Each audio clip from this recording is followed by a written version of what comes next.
चलो उठो, लंकेश तुमसे मिलना चाहते हैं। सुना नहीं, लंकेश ने तुम्हें स्मरण किया है, वो भी वहाँ जहाँ पर किसी को जाने की अनुमति नहीं है। जिसने भी प्रयास किया उसकी जीवन लीला समाप्त हो गई।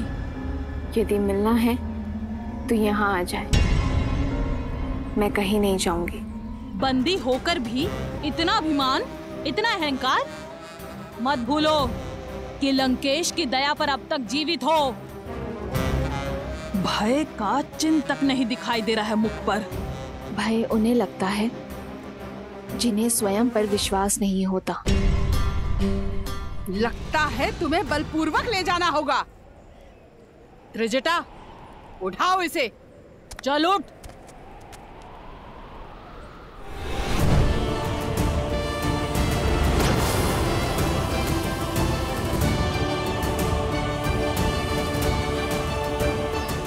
मैं तुम्हें क्षति नहीं पहुंचाना चाहती हूँ।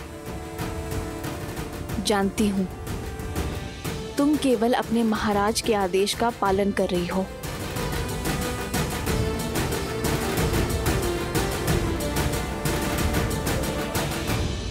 चलो।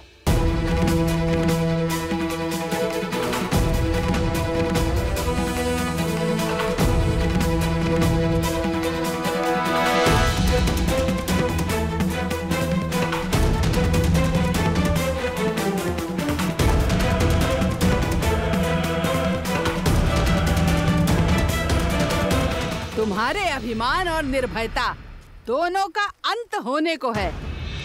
जहां लंकेश के अतिरिक्त आज तक कोई नहीं गया, उस मायावी स्थान से तुम्हारा बुलावा आना शुभ नहीं है। तुम्हें तनिक अंतिम बार देख तो लूं।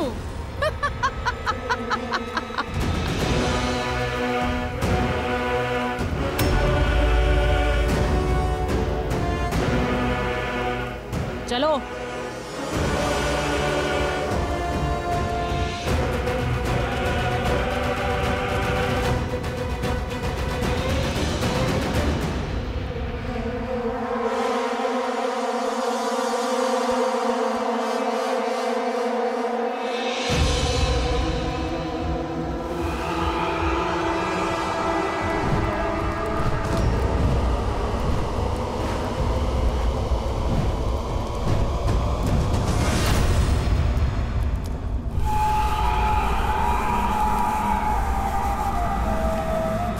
यहाँ से आगे तो हमें भी जाने की आज्ञा नहीं है। तुम अकेले भीतर जाओ। अगर जीवित रही तो पुनः मिलेंगे।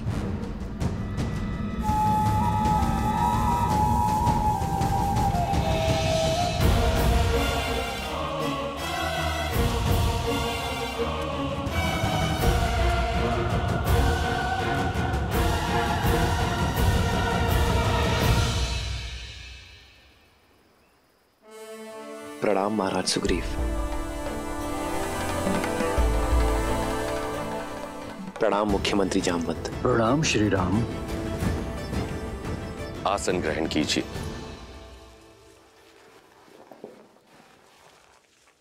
कहिए श्री राम, इस घनघोर वन में मुझे ढूंढते हुए कैसे आना हुआ?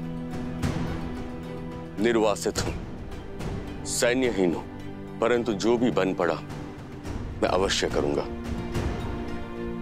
हमें गंधर्व धनु और माता शबरी ने बताया कि आप ही हमारी सहायता कर सकते हैं। मैं? परंतु संकट क्या है?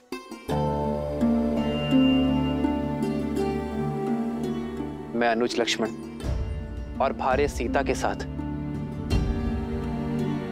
पंचवटी में वनवास के अंतिम दिन बिता रहा था। तब एक दुष्ट राक्षस रावण ने मेरी सीता का हरण कर उसे अपने विमान में दक्षिण की ओर ले गया। बस उसी की खोज में यहां आया हूं वनराज। क्या? रावण? पुष्पक विमान?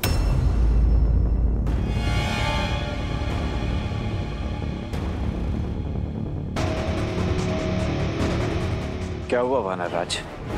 आप अचानक मौन हो गए। आपकी चिंता का कारण जान सकता हूं? श्री राम, मेरे पास कुछ है जो मैं आपको दिखाना चाहता हूं। हनुमान,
ये तो मेरी सीता के आभूषण है।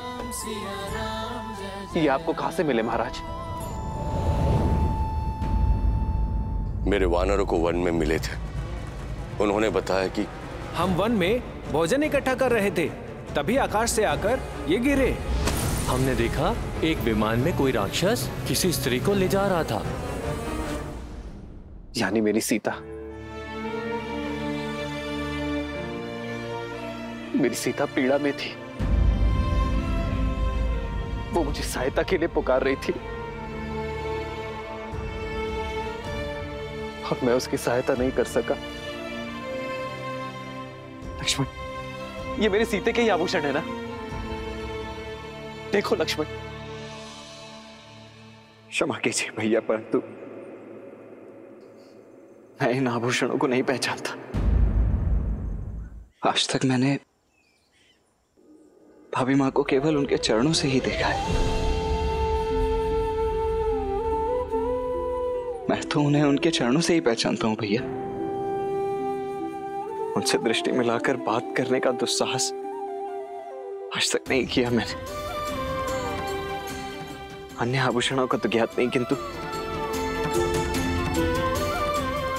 प्रतिदिन उनके चरण स्पर्श करने के कारण मैं ये अवश्य जानता हूं कि ये पायल निश्चित रूप से भाभी मां गई है।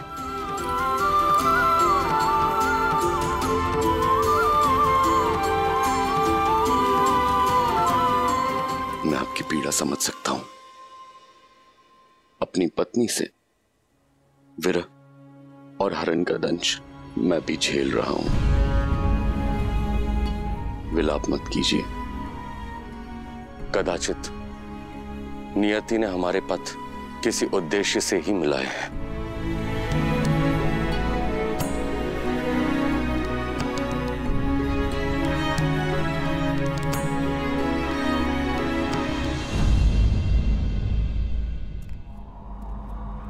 अग्निना रयिमश्मपव यशसं वीरवत्तमं पोषमे दिवे दिवे दिवे दिवे यशसं वीरवत्तमं।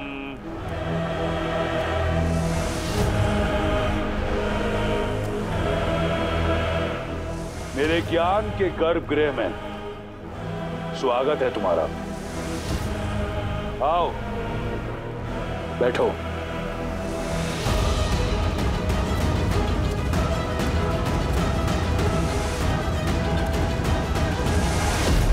ये ग्रंथ, ये ज्ञान कठोर परिश्रम से पाया है मैंने।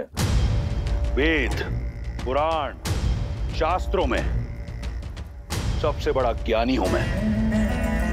इतना कि स्वयं ब्रह्मा भी वाद विवाद में मुझसे कतराएंगे, क्योंकि ज्ञान ही तो है जो साधारण को असाधारण बना देता है। अपनी घोर तपस्या से मैंने इस ज्ञान को अपना शस्त्र बनाया है। मैंने तुम्हें यहां इसलिए बुलाया क्योंकि तुम ज्ञान की नगरी मिथिला से हो। तुम मेरी बुद्धिमत्ता और ज्ञान को पूरी तरह पहचान पाओगी। अब बताओ, क्या है तुम्हारे राम में इतना ज्ञान? मेरे इस ज्ञान के सागर के समक्ष क्या मात्र एक बूंद ज्ञान है तुम्हारे उस वनवासी के पास? क्या नहीं हूं मैं उस वनवासी से श्रेष्ठ? ऋग्वेद पढ़ रहे थे ना, तो ये श्लोक भी पढ़ा होगा। हे विद्वान, यथा नदी पर्वत शिलाशु पराक्रमी तमम विछिन्दति। अवश्य पढ़ा है।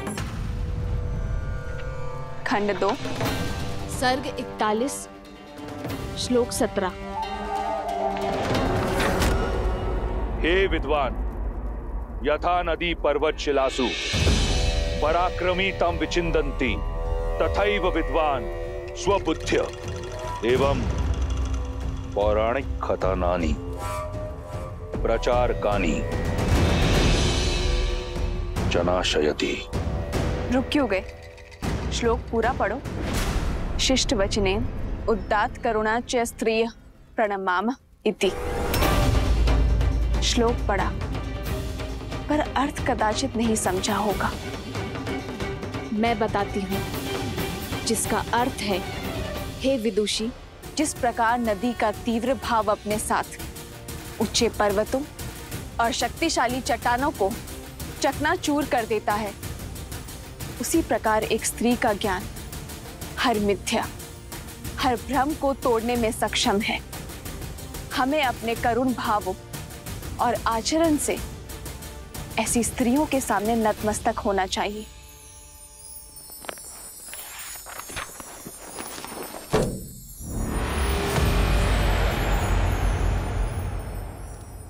तुमने सब पढ़ा, प्रशंसा योग्य है, परंतु गुण कुछ नहीं। ये शोक है। ज्ञान केवल पुस्तक पढ़ने से नहीं, उन्हें जीवन में उतारने से सार्थक होता है। ज्ञान की लौ होते हुए भी अज्ञानता से, अहंकार से और अधर्म के तमस से घिरे हो तुम, और फिर अपनी तुलना मेरे श्री राम से करते हो। बुद्धि और चरित्र के बिना ज्ञान शून्य है। मेरे श्री राम के चरित्र में गरिमा है और बुद्धि में साक्षात ब्रह्म का वास है, जो अपने ज्ञान को धर्म और न्याय की तुला में तोलते हैं, और वहीं तुम अभिमान का हाथ थामे धर्म और न्याय का वध करते हो। तो ऐसा ज्ञान किस काम का? तुम अहंकार समझती हो, वो मेरा आत्मविश्वास है। इस राक्षस के पास जब कुछ नहीं था, तब भी केवल आत्मविश्वास था। इस संसार ने मुझे कुछ दिया नहीं, मैंने जो पाया प्रहार से। वीर भोग्य वसुंधरा, जो वीर होता है, ये धरा उसकी दासी है, और केवल वो वसुंधरा भोग सकता है। शास्त्र भी यही कहता है। और वीर किसे कहते हैं रावण? जो अपने साहस से, प्रयास से और परिश्रम से जीते, छल और माया से नहीं। मायावी अपना लक्ष्य कामना से पाते हैं, और वीर अपने कर्म से। यजुर्वेद कहता है, हे शुद्धा आशीर्वाद दायिनी, पापाद अनैतिकाद प्रदूषणात् च सर्वान् शुद्धिं कुरु, मिथ्याथः देवशात् ईर्ष्याया कुंठानां च शुद्धिं कुरु। अर्थात, हे पवित्र और आशीषमयी नारी, हमें हमारे पापों से, मन तन की मलिनता से, हमारी बुरी कामनाओं से मुक्त करे। हताशा, असत्य और घृणा, ईर्ष्या से दूर रखो। और तुमने उसी पाप और कलंक नाशिनी को कलंकित करने का प्रयास किया है। राम से ईर्ष्या और मनुष्य से घृणा के चलते तुमने मेरा हरण किया। मनुस्मृति कहती है, जहां स्त्रियों की पूजा होती है, वहां देव बसते हैं, और तुम एक स्त्री का अपमान कर रहे हो। यहाँ काल तांडव करेगा रावण। कहते हैं ज्ञान जहां से भी मिले ले लेना चाहिए। आज एक ज्ञान मैं तुम्हें देती हूँ। लौटा दो मुझे मेरे श्री राम को। क्षमा मांग लो उनसे, वो तुम्हें जीवन दान अवश्य देंगे। उल्टी गिनती आरंभ कर दो रावण, क्योंकि मेरे श्री राम आ रहे हैं।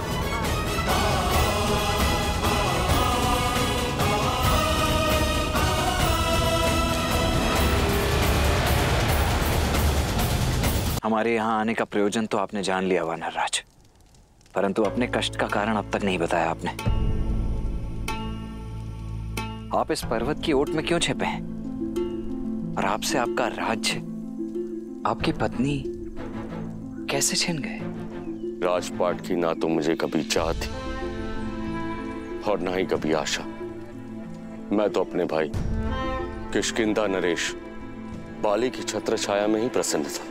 अपनी पत्नी रुमा के साथ सुखी था मैं वहां। फिर एक दिन मायावी नामक एक राक्षस ने बाली को युद्ध की चुनौती दी और इस बात से बाली के अभिमान को ठेस पहुंच गई।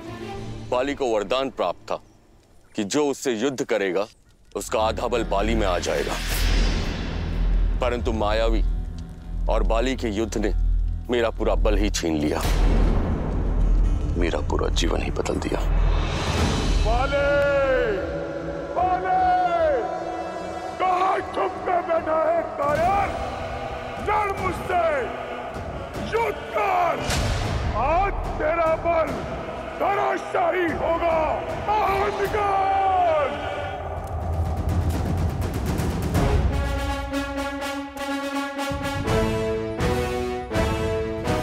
लगता है तुम्हारी मृत्यु तुम्हें मेरे द्वार तक खींच लाई है, इसलिए युद्ध के लिए ललकारा है। भागता कहां है कायर? रुक!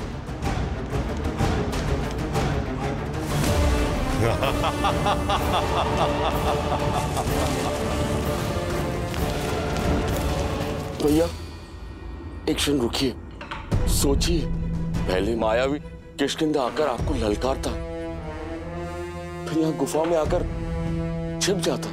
अवश्य कोई छल है। ये उस मायावी की गुफा है, भीतर मत जाइए। क्या हुआ? अपने भाई के बल पर विश्वास नहीं रहा या माता के दूध का तेज चूक गया है? मैं बाली हूं, बाली। किसी का भाई नहीं है मुझे। परंतु भैया ये तो संसार जानता है, फिर क्यों गुफा में जाना है? ताकि किष्किंधा जान सके कि उनका राजा अभी भी उनकी रक्षा में सक्षम है। बिना युद्ध के लौटा तो प्रजा समझेगी कि बाली भगोड़ा है। मैं ऐसे नहीं जाऊंगा, तुम यहीं पर प्रतीक्षा करो। मैं इस कथा का अंत करके आता हूं। किंतु भैया मेरा निर्णय अटल है सुग्रीव।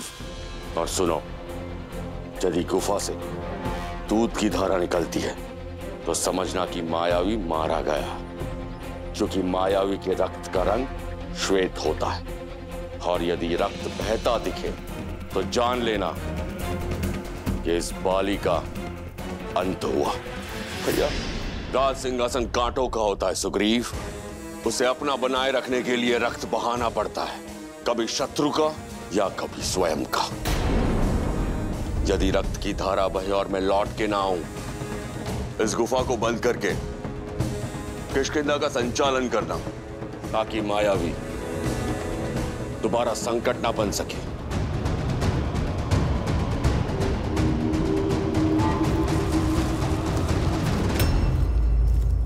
प्रहार से दिन बीते, दिन सप्ताह में बदले और सप्ताह महीनों में।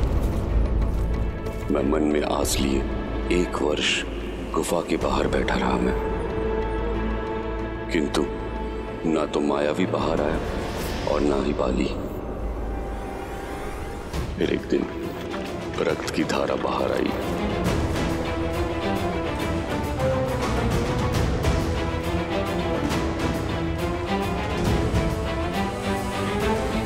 भैया, बाली भैया।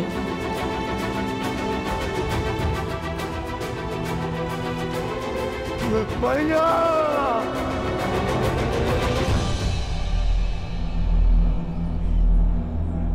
रक्त की धारा देख मुझे लगा मेरा भाई मर गया।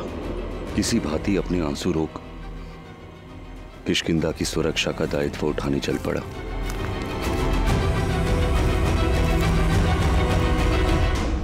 मायावी के प्रकोप से राज्य को बचाने के लिए मैंने एक चट्टान से गुफा का मुख बंद कर दिया और ये दुखद समाचार बाली की पत्नी तारा और पुत्र अंगद को सुनाने चल पड़ा।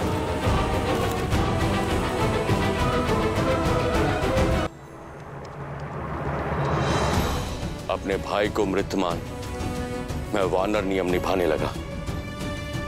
उसका राज्य किष्किंधा, उसकी पत्नी तारा और पुत्र अंगद को सहस्त्र अपना लिया। फिर एक दिन सब कुछ बदल गया। बाली गुफा से बाहर निकल आया।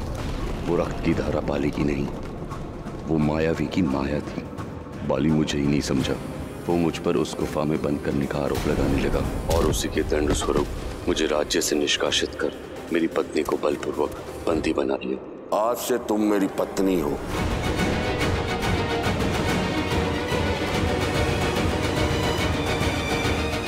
यदि आज मैं जीवित हूं तो हनुमान की सहायता और ऋषि मतंग के श्राप के कारण, जो बाली को यहां आने से रोके हुए हैं। उसे श्राप है, यदि उसने ऋषिमुख पर्वत पर अपना पैर भी रखा तो उसके सिर के 100 टुकड़े हो जाएंगे। किंतु जीवित रहने का एक दंश भी है। मुझे अपनी पत्नी का वियोग उसकी पीड़ा के आभास के साथ ही जीना है। आपके भाई ने जो आपके और आपके पत्नी के साथ किया, उसके लिए उसका केवल एक ही दंड है, मृत्यु।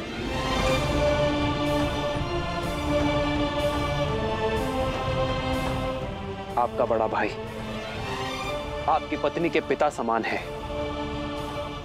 और बाली के कृत्य से नारी की गरिमा तार तार हुई है और ऐसे अधर्मी को जीवित रहने का कोई अधिकार नहीं है। उचित कहा भैया, बाली को उसके पापों का दंड अवश्य मिलना ही चाहिए। परंतु कैसे? महाबली है वो, मुझ में उनसे लड़ने का सामर्थ्य नहीं है। और कोई भी लड़े, जो उसके समक्ष जाएगा उसका बल आधा हो जाएगा।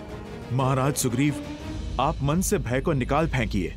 जब नौका समक्ष है तो जलधारा अवश्य पार होगी, क्योंकि मेरे प्रभु श्री राम आ गए हैं,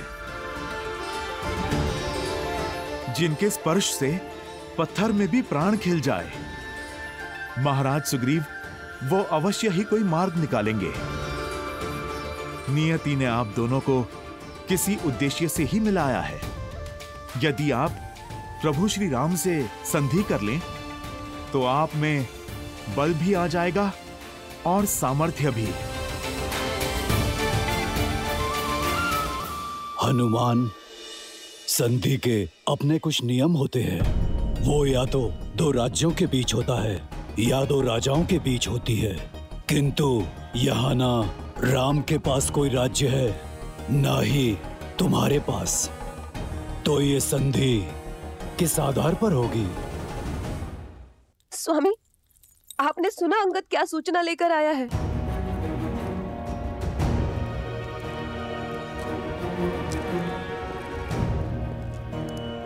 अंगद, राम और उनके भाई लक्ष्मण को सुग्रीव से मिलते देखा गया है। स्वामी, यदि उनकी संधि हुई तो आपके ऊपर संकट की तलवार मंडराना निश्चित है। स्त्री होना, राय का पर्वत बनाने का गुण तो प्रकृति ने दिया है तुम्हें। रोको, अपने विचारों को रोको तारा। महाबली हूं मैं, इस ब्रह्मांड का सबसे शक्तिशाली जीव हूं मैं। और तुम कहती हो कि मुझे सुग्रीव से संकट है, जो मुझसे भयभीत होकर ऋषिमुख पर्वत पर जाकर छुपा है। मुझे उन वनवासियों से क्या संकट जो स्वयं अपने राज्य से निष्कासित कर दिए गए हैं, जिनके पैरों में कांटों से बचने के लिए पादुकाएं नहीं है, वो मेरे मार्ग का कांटा क्या बनेंगे?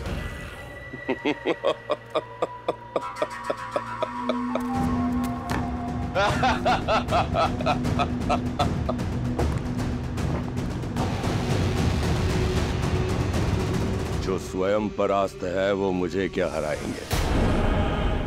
संधि राजाओं में होती है, राज्यों में होती है, भिक्षुकों में नहीं। एक किष्किंधा से खदेड़ा हुआ भगोड़ा और दूसरा अयोध्या से निष्कासित किया हुआ वनवासी। उसके पास ना तो कोई राज्य है और ना राजा कहने वाली प्रजा। क्या बिगाड़ेगी उसकी संधि मेरा?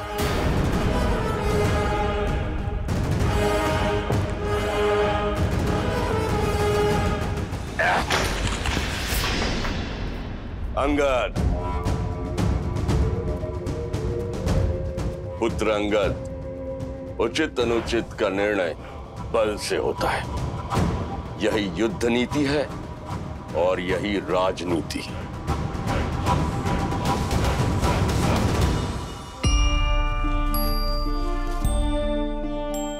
महाराज सुग्रीव, राज्य का धर्म है प्रजा की रक्षा,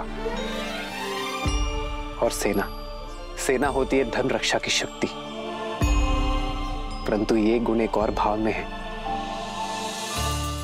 मित्रता। मित्रता का तो धर्म है संसार की रक्षा करना, और मित्रता से बड़ी कोई शक्ति नहीं होती है मित्र। इसीलिए इस संधि की नींव हम अपनी मित्रता पर रखेंगे।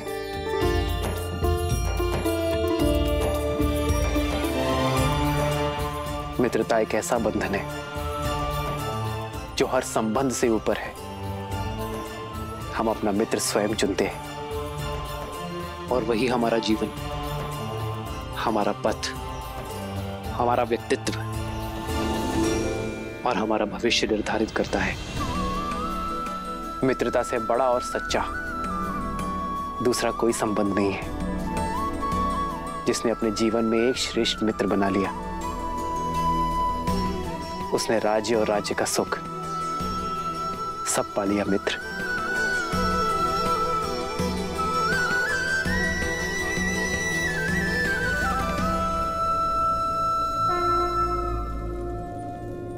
मैं महाराज दशरथ का पुत्र रघुवंशी राम ये प्रण लेता हूं कि अपने मित्र सुग्रीव को उसका राज, उसकी पत्नी और उसका सम्मान अवश्य लौटाऊंगा, और बाली को मृत्यु दंड देकर उसके पापों का अंत करूंगा।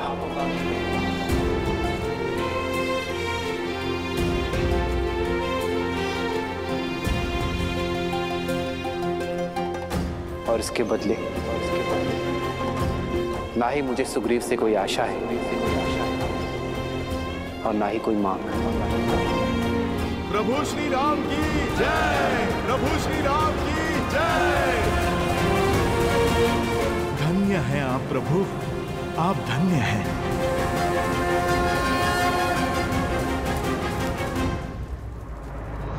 मैं सुग्रीव ये प्रण लेता हूं कि मैं श्री राम की मित्रता का मान रखूंगा। श्री राम को देवी सीता तक पहुंचने के लिए आकाश पाताल एक कर दूंगा। देवी सीता को रावण के चंगुल से मुक्त कराने के लिए अपना सारा बल और ज्ञान अर्पित कर दूंगा।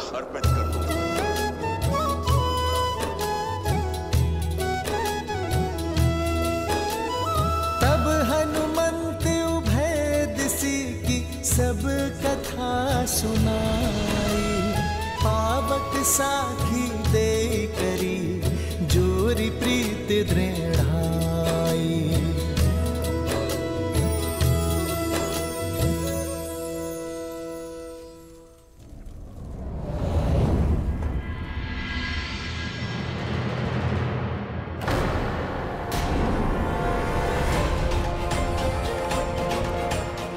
ये क्या हुआ?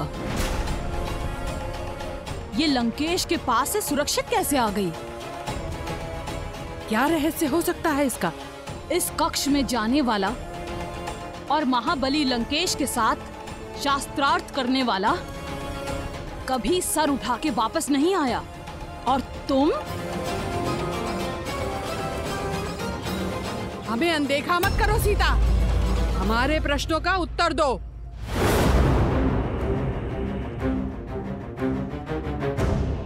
तुम्हारा ये अभिमान, ये अहंकार, ये निर्भीकता चुभती है।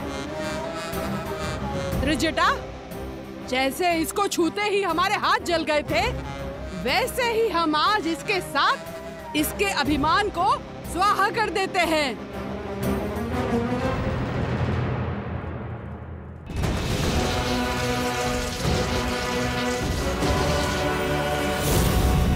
कहो, आज से तुम हमारी कही हुई बात सदैव मानोगी। वचन दो, अन्यथा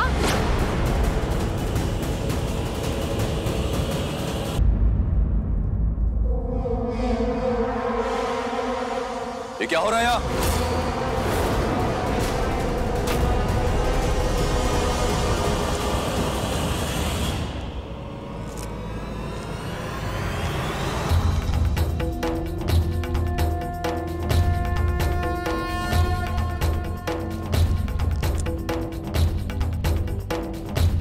विष्णु तिलक।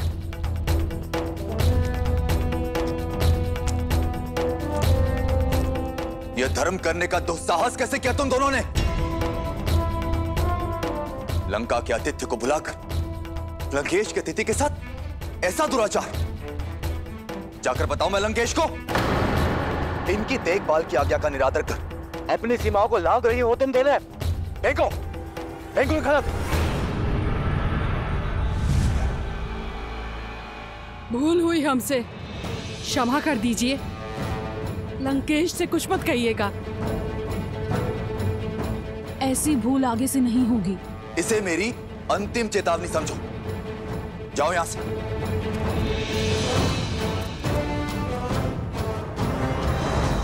देवी, इनकी ओर से मैं आपसे क्षमा मांगता हूं। मैं लंकेश का अनुज विभीषण हूं। आपको जो कष्ट हुआ उसके लिए क्षमा प्रार्थी हूं। आइए, आपको आपके स्थान तक छोड़कर आता हूं। मेरा स्थान मेरे श्री राम के पास है, क्या आप वहां मुझे छोड़ सकते हैं?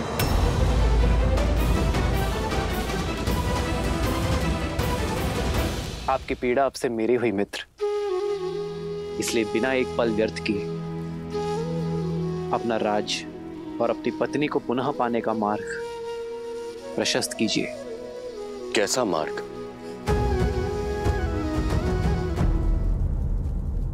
अन्याय के विरुद्ध युद्ध करने का एक ही मार्ग है मित्र, द्वंद्व।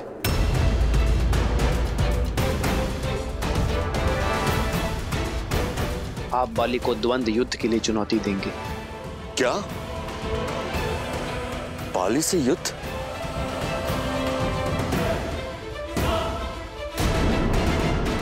आपको भ्रम है श्री राम, महाबलशाली है वो।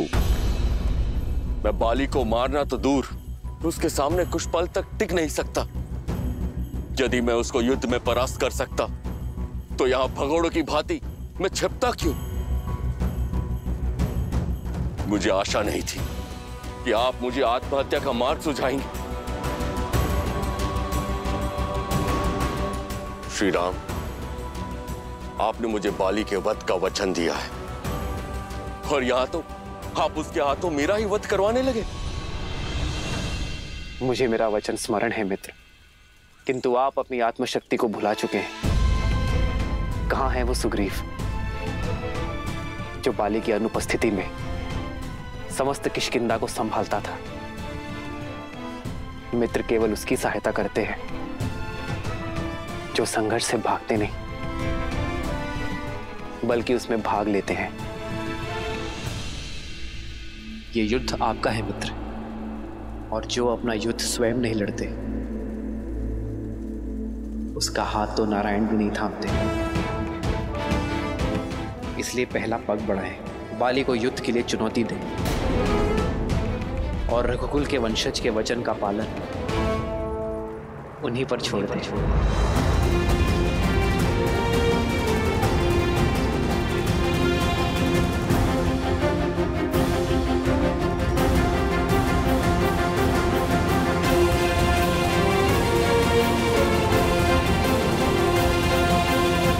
ज्ञान की लौ होते हुए भी अज्ञानता से अहंकार से और अधर्म के तमस से घिरे हो तुम, और फिर अपनी तुलना मेरे श्री राम से करते हो। यहाँ काल तांडव करेगा रावण, लौटा दो मुझे मेरे श्री राम को, क्षमा मांग लो उनसे, वो तुम्हें जीवन दान अवश्य देंगे।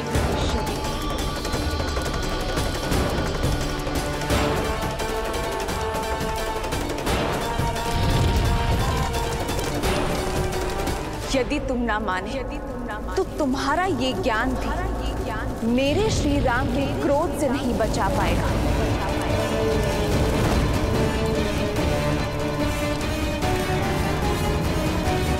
उल्टी गिनती आरंभ कर दो रावण, क्योंकि मेरे श्री राम आ रहे हैं।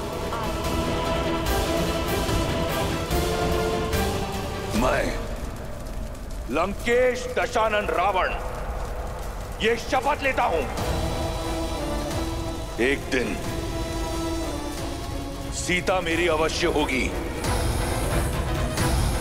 क्षमा करें मुझे, परंतु जो ज्ञान मुझे सीता नहीं दिला सकता, वो ज्ञान मेरे किसी काम का नहीं।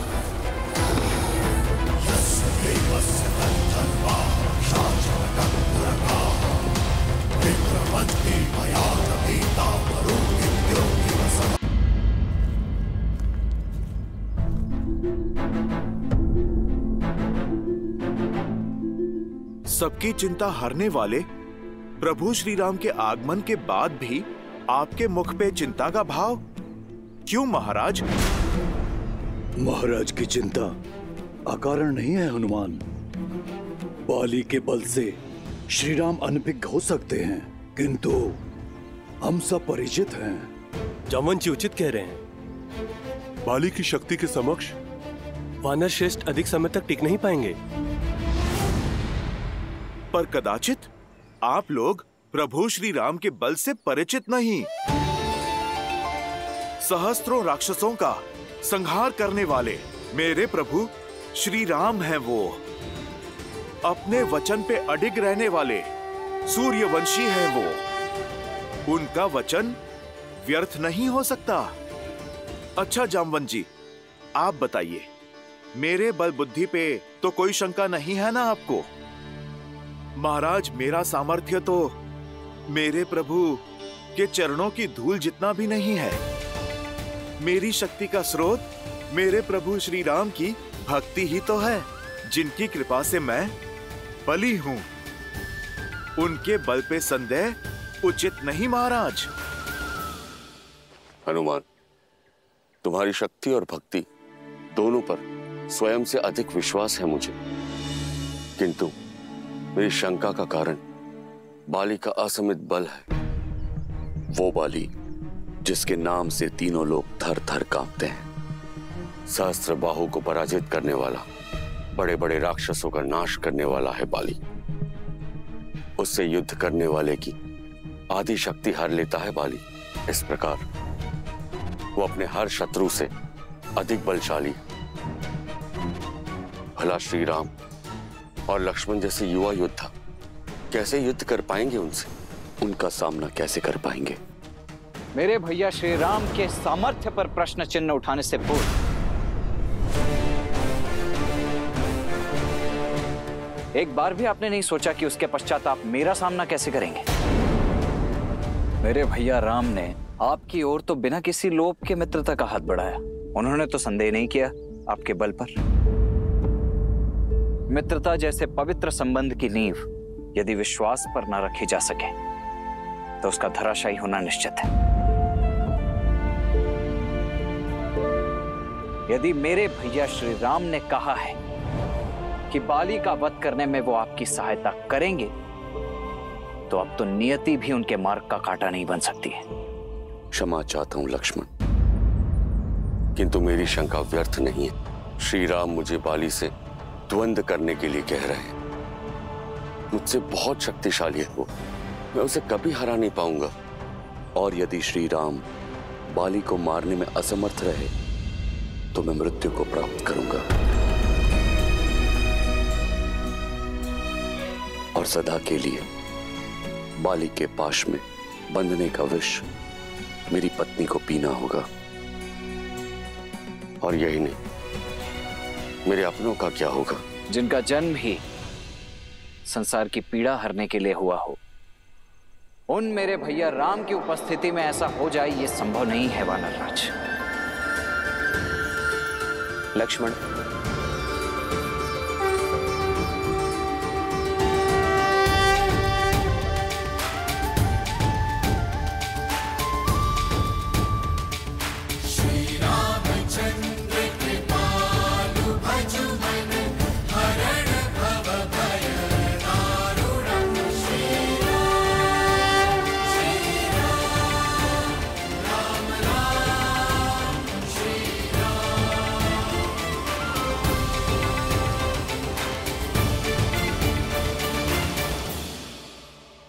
एक मित्र की शंका दूर करने का दायित्व दूसरे मित्र का होता है, और शंका धमका कर नहीं, समझाकर दूर की जाती है।